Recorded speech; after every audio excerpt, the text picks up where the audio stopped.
യമന്റെ വിമത തലസ്ഥാനത്തെയും തുറമുഖ നഗരത്തെയും വിറപ്പിച്ച ഹൂതി ഭീകര ഭരണകൂടത്തിന്റെ സൈനിക ലക്ഷ്യങ്ങളിൽ തീവ്ര വ്യോമാക്രമണം നടത്തി IDF. യുദ്ധവിമാനങ്ങളും ബാലിസ്റ്റിക് മിസൈലുകളും ഉപയോഗിച്ചായിരുന്നു ആക്രമണം. ആക്രമണത്തിൽ ആർക്കും പരിക്കേറ്റിട്ടില്ല. എന്നാൽ നഗരത്തിൽ ഇത് കനത്ത നാശനഷ്ടമാണ് സൃഷ്ടിച്ചത്.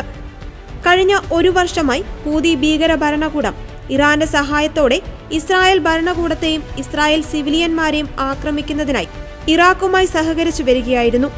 ആക്രമണത്തോടെ പ്രദേശത്തേക്ക് ഇറാനിയൻ ആയുധങ്ങൾ കടത്തുന്നത് ഉൾപ്പെടെയുള്ള സജ്ജീകരണങ്ങളാണ് ഇസ്രായേൽ തകർത്തത്.